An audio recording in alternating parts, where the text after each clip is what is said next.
Good morning. My name is student Dr. Jonas Weygandt, and today I'm going to be presenting our project, Clinical Trial Discontinuation and Non-Publication for the Pharmacologic Treatment of Post-Traumatic Stress Disorder among Military Veterans. Before I begin, I'd like to announce any financial disclosures I have, of which there are none, but I am a member of the U.S. Army Reserve as a part of my scholarship in the Health Professions Scholarship Program and the U.S. Army. To introduce our project, we begin by investigating how researchers and clinicians have failed to understand and specifically confront the barriers faced by veterans who are trying to participate in clinical research. This failure has led to high rates of research waste. Research waste, in this case, is defined as clinical trial discontinuation and non-publication.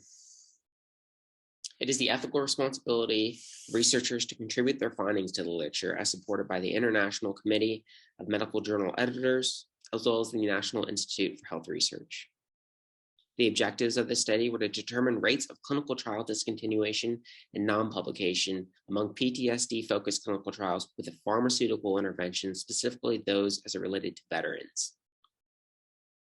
The methods of the study began with a systematic search of clinicaltrials.gov for research involving PTSD pharmaceutical interventions, more specifically those involving veterans. Sample size, study design, trial status, phase, and funding source were extracted from these studies after they were screened in a duplicate masked fashion. Studies were classified as completed or discontinued based on how they were listed in clinicaltrials.gov. The primary contact of each of these trials was contacted via email to identify any publications related to the trial that our systematic search, both clinical trials, Google, as well as PubMed had missed. In this case, terminated trials were not contacted. Logistic regression was used to assess the associations of trial termination and non-publication. The results of our study returned 351 total studies. 54 of these studies met inclusion criteria.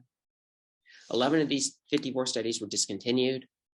15 of these 54 studies were unpublished, including 6 studies that were completed and non-published. The mean enrollment for among all trials was 37 participants. For terminated studies, that enrollment was 0. And for unpublished studies, the mean enrollment was 12. The total enrollment for all studies included in this study was 3,463. Those enrolled in terminated trials numbered 205, and there were 517 participants in unpublished studies. Reasons for termination included low enrollment, withdrawn funding, and the deployment of a principal investigator overseas. A combined 29% of trials for medications, specifically those researching PTSD medication use in veterans, were discontinued or non-published. In conclusion, engaging in clinical trial research without the publication of results wastes the finite resources available to principal investigators. These resources include time, money, and the sacrifice of clinical trial participants. Further, the non-publication of results both limits and biases the existing medical literature as it relates to PTSD and the research in veterans. It is the ethical responsibility of researchers to publish their results as stated before, and is also a legal requirement under Section 801 of the FDA Amendments Act, 2007. The first preliminary litigation was announced in 2017 investigating non-publication and the failure to abide by Section 801. Americans, servicemen and women deserve better. In light of their dedication to fighting our nation's recent wars in past decades, they are owed proper investigation and proper ethical treatment as it relates to both the law and ethical guidelines.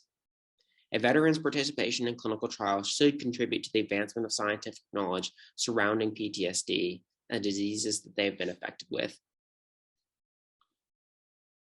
This is my information. Please feel free to contact me with any questions you have. Thank you so much for your time.